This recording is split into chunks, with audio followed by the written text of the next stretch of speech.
నమస్తే RTV news కి స్వాగతం. ముందుగా బులెటిన్ హెడ్లైన్స్.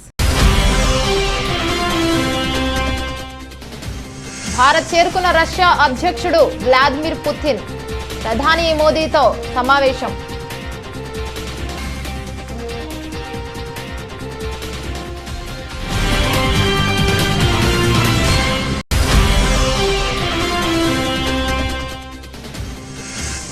దొంగే దొంగ అని అరిచినట్లు కేసీఆర్ వ్యవహరిస్తున్నారని విమర్శించిన బీజేపీ ఎంపీ ధర్మపురి అరవింద్.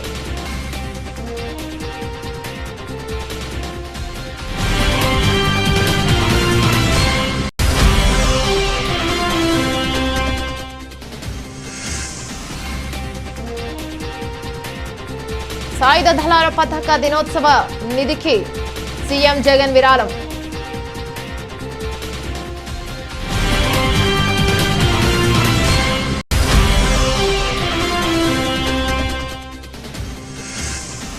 భద్రాచలం సీతారామచంద్ర స్వామికి మంత్రి కొడాలి నాని కానుక 13 లక్షల విలువ చేసే కిరీటం సమర్పణ.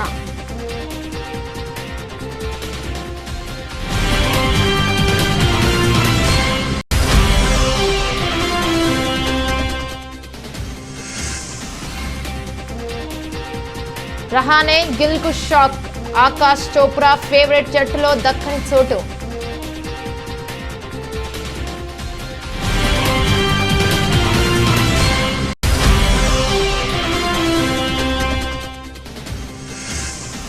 లాభాలతో ప్రారంభమైన స్టాక్ మార్కెట్ మంగళవారం ఉదయం బీఎస్ఈ సెన్సెక్స్ 57,125 పాయింట్లతో ప్రారంభం.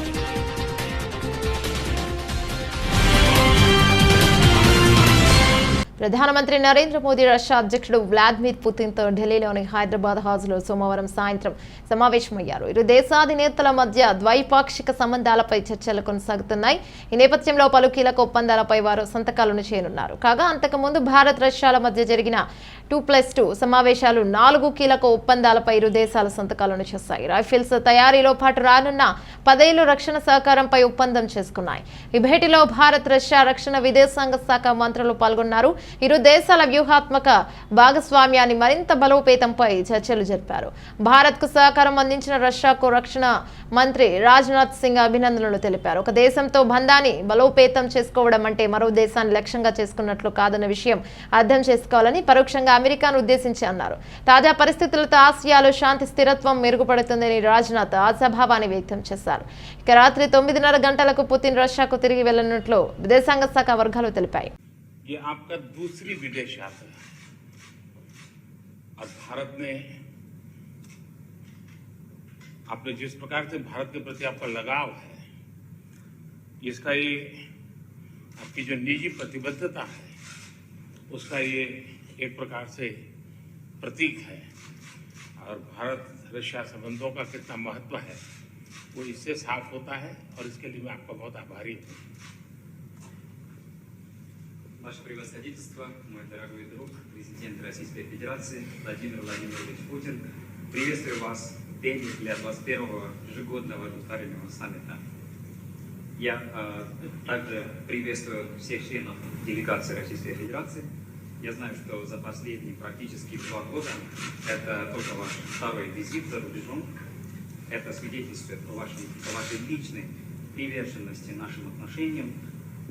Несмотря на все сложности, связанные с пандемией, вы посещаете Индию, это говорит о вашей любви к Индии. कोविड की चुनौतियों के बावजूद भारत और रूस के संबंधों की रफ्तार में कोई बदलाव नहीं आया है. हमारी special and privilege strategic partnership निरंतर मजबूत होती गई है. Несмотря на сложности пандемии, нет никаких изменений в темпе развития наших двусторонних отношений между Индией и Россией. Наше особо привилегированное стратегическое партнерство продолжает укрепляться. कोविड के खिलाफ लड़ाई में भी दोनों देशों के बीच बेहतरीन सहयोग रहा, चाहे वैक्सीन ट्रायल्स और उत्पादन में हो, मानवीय सहायता के लिए हो या एक दूसरे के नागरिकों की देश वापसी के लिए हो. В борьбе против ковид сотрудничество между нашими странами было тесным, будто это испытание и производство вакцин, гуманитарная помощь или помощь людям вернуться в свою родину в сложное время. एक्सलेंसी वर्ष దొంగే దొంగ అని అరిచినట్లు కేసీఆర్ వ్యవహరిస్తున్నారని బీజేపీ ఎంపీ ధర్మపురి అరవింద్ విమర్శించారు. లోక్సభలో మాట్లాడిన ఆయన తెలంగాణలో రైతుల పరిస్థితి అత్యంత దయనీయంగా ఉందన్నారు. ధాన్యం సేకరణ ఒప్పందాన్ని కేసీఆర్ తుంగలో తొక్కారని మండిపడ్డారు. టీఆర్ఎస్ ప్రభుత్వం తీరుతో నష్టపోయిన రైతులు ఆత్మహత్యలు చేసుకుంటున్నారని ధర్మపురి అరవింద్ ఆవేదనను వ్యక్తం చేశారు. ఇటీవల ఏపీలో సంభవించిన వరదల వల్ల 1.85 లక్షల హెక్టార్ల పంట నష్టం జరిగిందని వైఎస్ఆర్సీపీతో ఎంపీ మార్గాని భరత్ అన్నారు.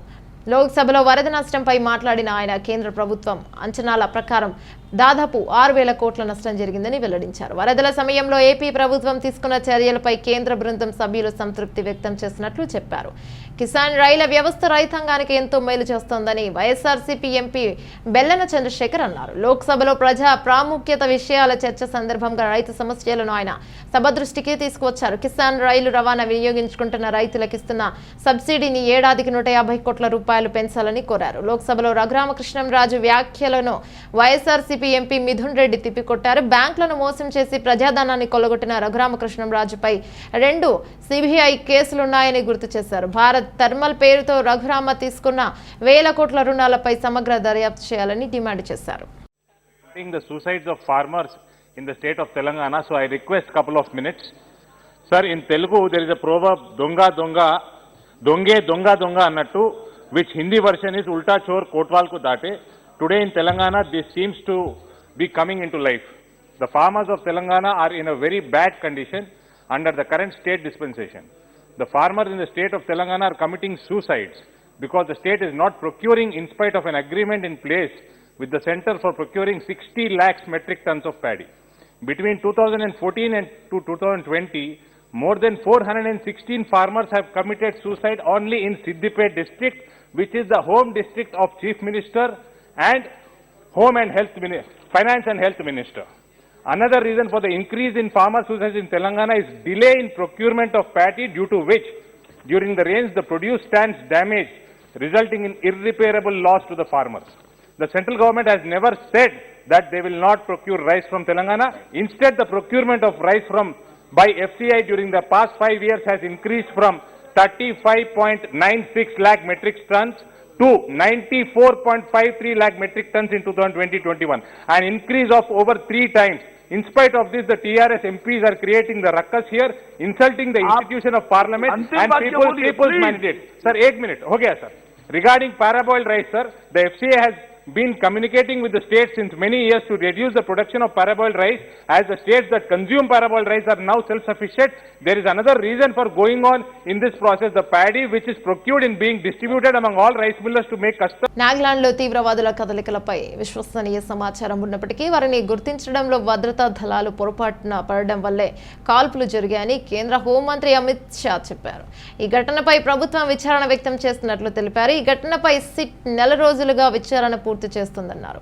భవిష్యత్తులో తీవ్రవాదుల ఏరివేత ఆపరేషన్లు చేపట్టినప్పుడు ఈ ఘటనలు పునరావృతం కాకుండా చూడాలని అన్ని భద్రతా దళాలు సూచించారు. ఈ మేరకు షా సోమవారం లోక్సభలో ప్రకటన చేశారు. మృతుల కుటుంబాలకు సానుభూతి తెలియజేశారు. అమిత్ షా ప్రకటనపై కాంగ్రెస్, డీఎంకే, సమాజ్వాదీ పార్టీ, బీఎస్పీ, ఎన్సీపీ తదితర ప్రతిపక్షాలు అసంతృప్తిని వ్యక్తం చేశాయి. మృతుల కుటుంబాలకు నష్టపరిహారం, కాల్పులకు బాధ్యులైన వారిపై చర్యల గురించి ఆయన మాట మాత్రమైనా ప్రస్తావించలేదని మండిపడ్డారు. షా ప్రకటనను నిరసిస్తూ సభను నుంచి వాకౌట్ చేశాయి. టీఎంసీ వాకౌట్ చేయలేదు. ఎలాంటి ప్రశ్నలకు ఆస్కారం ఇవ్వకుండా హోంమంత్రి ఏకపక్షంగా ప్రకటన చేసి వెళ్లిపోయారని లోక్సభలో కాంగ్రెస్ పక్ష నేత అధీర్ రంజాన్ దుయ్యబట్టారు. అంతకుముందు నాగాలాండ్ ఘటనను ప్రతిపక్షాలు సభలో లేవనెత్తి కేంద్రం ప్రభుత్వం దీనిపై ప్రకటన చేయాలని డిమాండ్ చేశాయి. इस आशंका पर कि वाहन में संदिग्ध विद्रोही जा रहे थे, वाहन पर गोली चलाई गई, जिससे वाहन में सवार 8 व्यक्तियों में से 6 व्यक्तियों की मृत्यु हुई। बाद में ये गलत पहचान का मामला पाया गया। जो 2 लोग घायल हुए थे उन्हें सेना द्वारा ही इलाज हेतु नजदीकी स्वास्थ्य केंद्र में ले जाया गया। यह समाचार प्राप्त होने के बाद स्थानिक ग्रामीणों ने सेना की टुकड़ी को घेर लिया, 2 वाहनों को जला दिया और उन पर हमला किया। इसके परिणाम स्वरूप सुरक्षा बल के 1 जवान की मृत्यु हो गई तथा कई अन्य जवान घायल हो गए।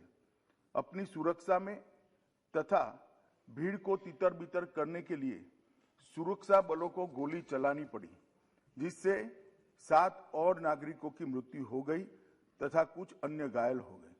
स्थानीय प्रशासन और पुलिस ने स्थिति को सामान्य करने के प्रयास किए हैं। अभी स्थिति तनावपूर्ण लेकिन नियंत्रण में बनी हुई है। पुलिस महानिदेशक नागालैंड और आयुक्त नागालैंड ने दिनांक 5/12/21 को घटनास्थल का दौरा किया। ताजिद पुलिस थाने में घटना के बारे में प्राथमिकी दर्ज की गई है और मामले की गंभीरता को ध्यान में रखते हुए సాయుధ దళాల పతాక దినోత్సవం నిధికి ముఖ్యమంత్రి వైఎస్ జగన్మోహన్ రెడ్డి విరాళం ఇచ్చారు. AP Sainik welfare director brigadier V Venkatareddy, VSM retired సైనిక సంక్షేమ శాఖ ఉన్నతాధికారులు మంగళవారం ముఖ్యమంత్రి క్యాంపు కార్యాలయంలో సీఎం వైఎస్ జగన్ మర్యాదపూర్వకంగా కలిశారు. ఈ సందర్భంగా brigadier V Venkatareddy CM Jagan కి జ్ఞాపికను అందజేశారు.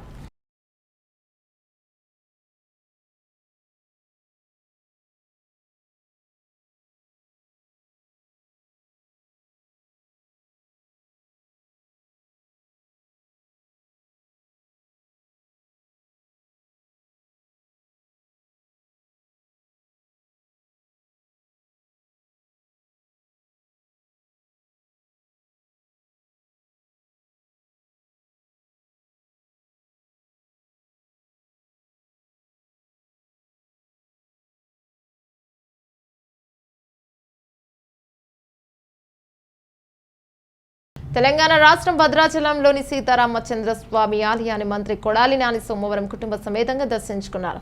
భద్రాద్రి రాముడికి ప్రత్యేక పూజలు చేశారు. స్వామివారి కోసం చేయించిన 13 లక్షల విలువైన స్వర్ణ కిరీటాన్ని ఆలయ కార్యనిర్వహణాధికారి శివాజీకి మంత్రి అందజేశారు. అనంతరం పండితులు వేదాశీర్వచనం చేసి స్వామివారి ప్రసాదాలను అందజేశారు. ఈ సందర్భంగా మంత్రి కొడాలి నాని మాట్లాడుతూ తెలుగు రాష్ట్రాల్లోని ప్రజలు సుఖ సంతోషాలతో విరసిల్లాలని, ఆంధ్రప్రదేశ్ అభివృద్ధికి అహర్నిశలు శ్రమిస్తున్న సీఎం జగన్ కు అవసరమైన శక్తిని ప్రసాదించాలని సీతారామచంద్ర స్వామిని ప్రార్థించినట్లు చెప్పారు.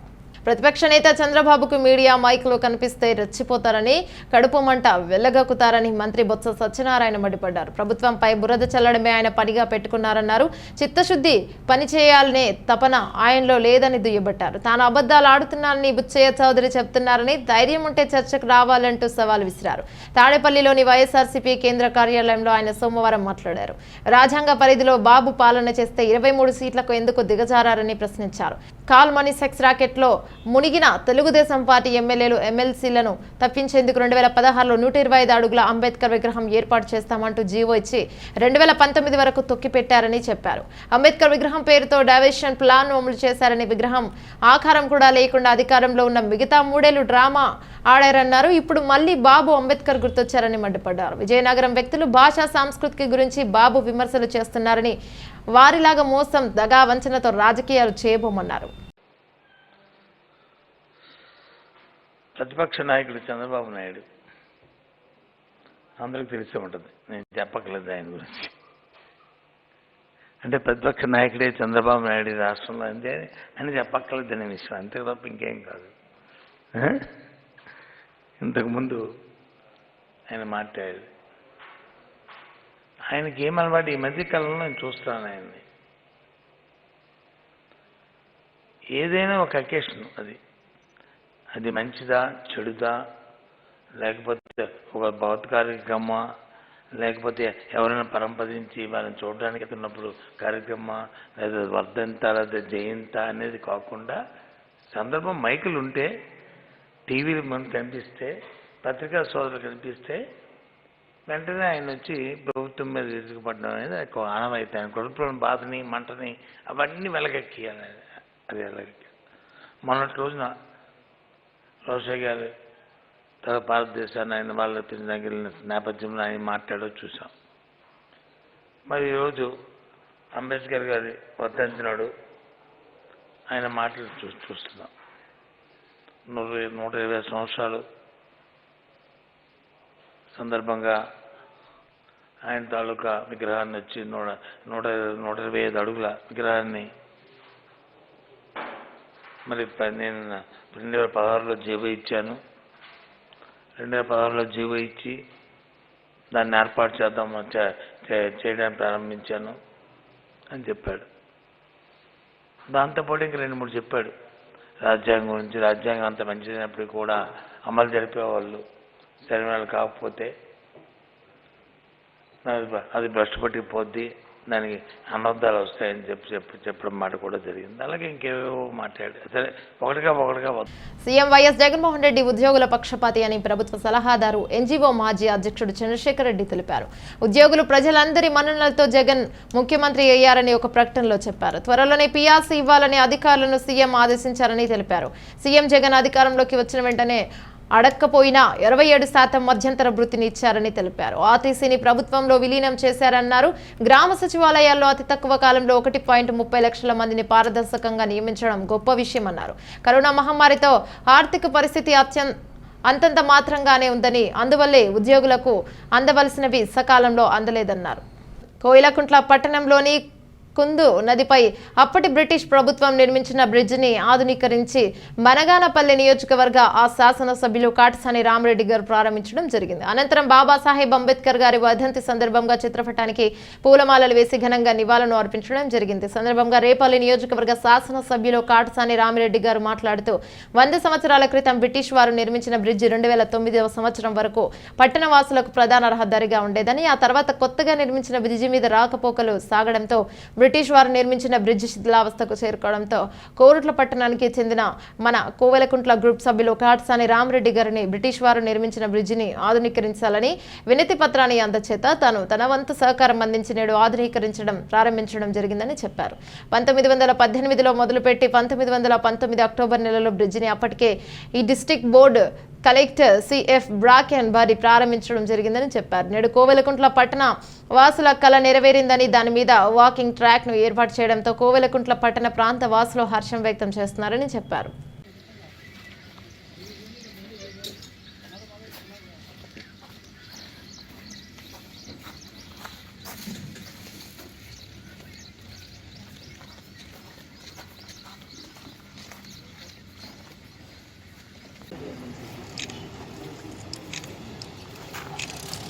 నా ఒక్క సెకండ్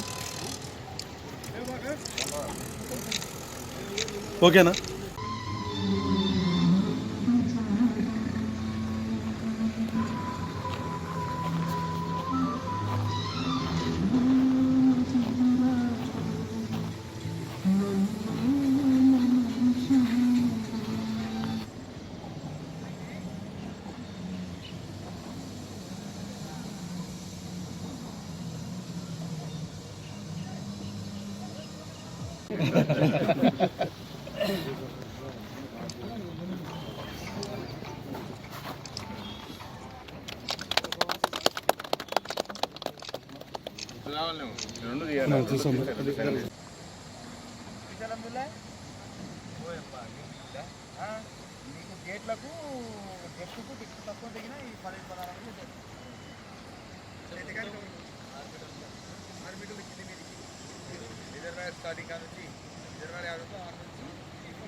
కలెక్టరేట్లోని కాన్ఫరెన్స్ హాల్లో ఈరోజు ఉదయం కోవిడ్ థర్డ్ వేవ్ ఎదుర్కొనేందుకు సంసిద్ధతపై GGH superintendent Kurnool medical college principal DMHO Nandyal జిల్లా ఆసుపత్రి ఏరియా ఆసుపత్రి కమ్యూనిటీ హెల్త్ సెంటర్ వైద్య అధికారులతో సమీక్షను నిర్వహించారు. కర్నూలు జిల్లా కలెక్టర్ పి కోటేశ్వర ఈ సందర్భంగా కలెక్టర్ మాట్లాడుతూ కోవిడ్-19 థర్డ్ వేవ్ పై జిల్లాలోని అధికారులు వైద్య సిబ్బంది తగిన జాగ్రత్తలతో అప్రమత్తంగా ఉండాలని, అలాగే ముందు జాగ్రత్తగా పాటించే విధంగా ప్రతి ఒక్కరికి కోవిడ్ నిబంధనలు పాటించే విధంగా సంబంధిత అధికారులు చర్యలను గైకొనాలని కర్నూలు జిల్లా కలెక్టర్ కోటేశ్వరరావు అధికారులను సూచించారు. సమీక్షలో జాయింట్ కలెక్టర్ రెవెన్యూ మరియు రైతు భరోసా రామసుందర్ రెడ్డి తదితర అధికారులు పాల్గొన్నారు.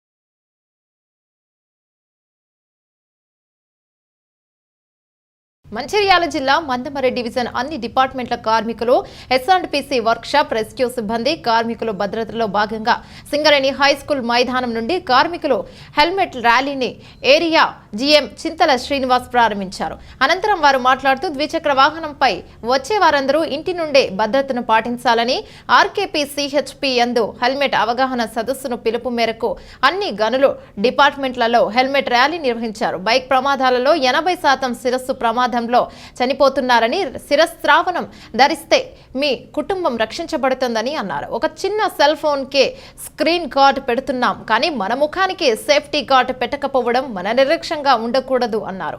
రక్షణ ఒక అలవాటుగా మారితే మనం ఇంటిలో, పనిలో, గనిలో, మదిలో పాటిస్తాం. కాబట్టే ఇంటి వద్దనే ఉండి రక్షణ అనే నినాదంతో ఈ కార్యక్రమం నిర్వహించామని తెలిపారు.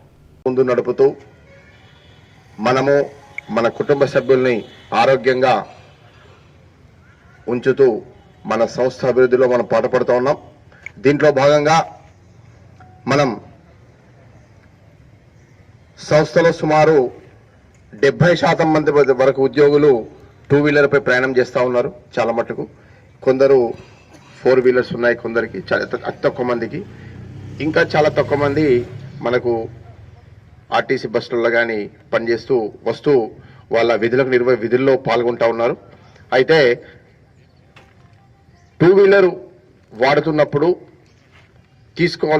వాడాల్సిన మినిమం పీపీఈ అంటే పర్సనల్ ప్రొటెక్టివ్ ఎక్విప్మెంట్ వాడాలి అన్న ఉద్దేశంతో అందరు ఉద్యోగుల్లో చాలా చక్కటి సంకల్పాన్ని కల్పించే ఉద్దేశంతో గౌరవనీయులు గురువయ్య గారు, జిఎం సేఫ్టీ కార్పొరేట్ గారి ఆదేశాల మేరకు అన్ని మైన్స్ డిపార్ట్మెంట్లలో ఈ బైక్ ర్యాలీని మనం నిర్వహించాము. దాంట్లో భాగంగా నేడు మగా బైక్ ర్యాలీ నిర్వహించడానికి మనం అన్ని రకాలుగా సన్నద్ధమయ్యాం. దీంట్లో ముఖ్యంగా ఎస్ఎన్పిసి రెస్క్యూ ఓదల్ గారు ముఖ్యంగా ఈ కార్యక్రమ సూత్రధారి, అట్లాగే భూషణ్ గారు, విత్తారెడ్డి గారు, ప్రభాకర్ గారు, కిషోర్ గారు, రవి గారు మరియు ఎస్ఎన్పిసి రమేష్ గారు, అందరికీ శుభోదయం. ఇంత చక్కటి కార్యక్రమం ముఖ్యంగా మనం పెద్దలు చాలా మటుకు చెప్తూ ఉంటారు.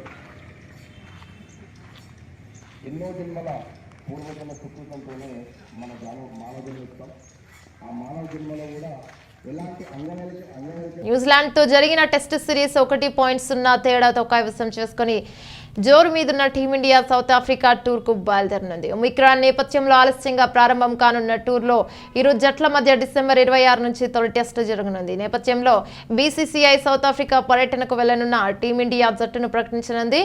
కెవీస్తో సిరీస్ ఆడిన టీమిండియా జట్టునే దాదాపు కొనసాగించనుంది. అయితే ఫామ్ లేమితో తంటాలు పడుతున్న రహానేకి మరో అవకాశం ఇస్తుందో లేదో వేచి చూడాలి. గాయంతో బాధపడుతున్న శుభ్మన్ గిల్ పరిస్థితిపై ఇంకా క్లారిటీ రాలేదు. నేపథ్యంలో టీమిండియా మాజీ cricketer Akash Chopra south Africa పర్యటనకు వెళ్లనున్న టీమిండియా టెస్ట్ జట్టును ఎంపిక చేశాడు.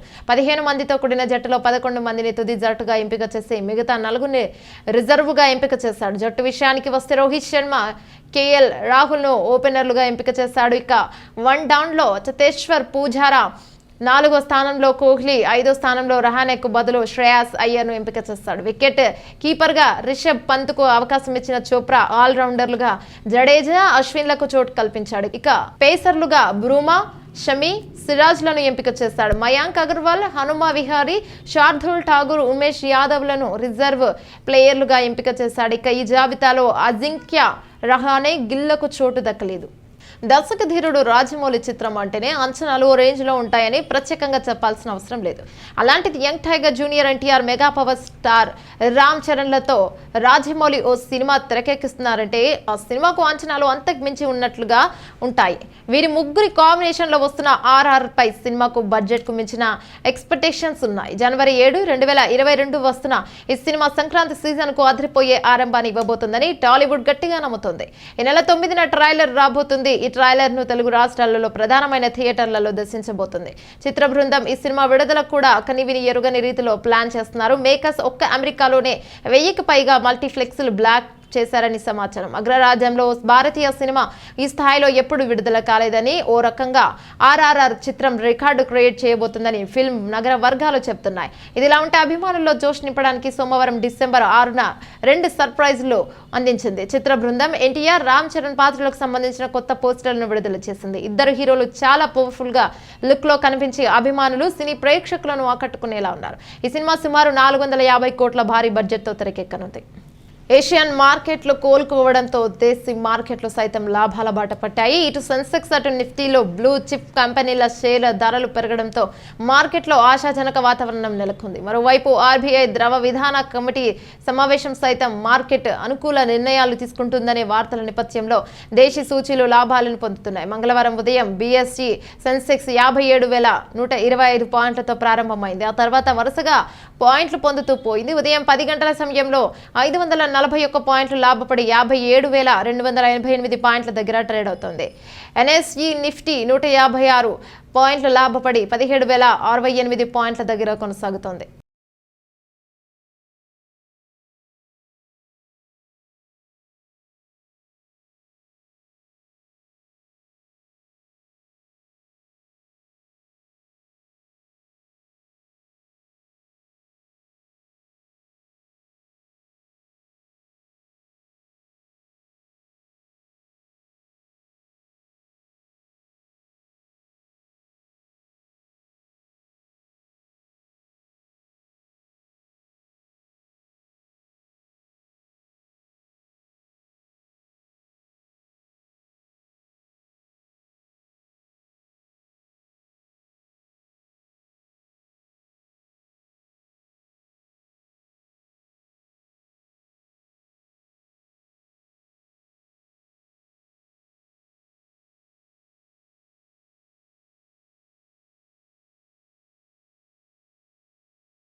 బులెటిన్ ముగించే ముందు హెడ్లైన్స్ మరోసారి. భారత్ చేరుకున్న రష్యా అధ్యక్షుడు వ్లాదిమిర్ పుతిన్, ప్రధాని మోదీతో సమావేశం.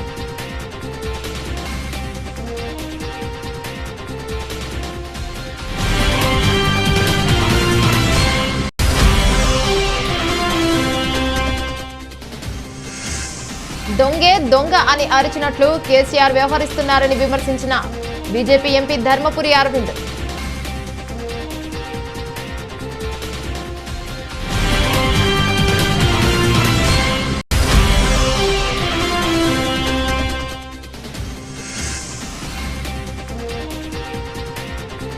సాయుధ దళాల పతాక దినోత్సవ నిధికి సీఎం జగన్ విరాళం.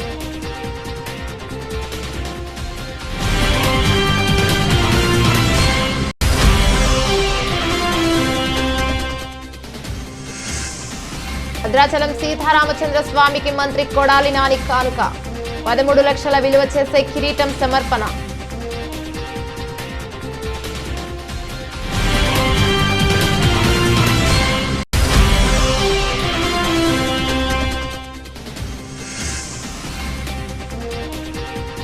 రహానే గిల్ కు షాక్, ఆకాష్ చోప్రా ఫేవరెట్ జట్టులో దక్కని చోటు.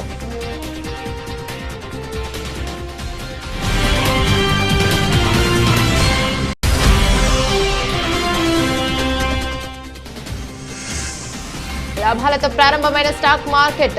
మంగళవారం ఉదయం BSE సెన్సెక్స్ 57,125 పాయింట్లతో ప్రారంభం.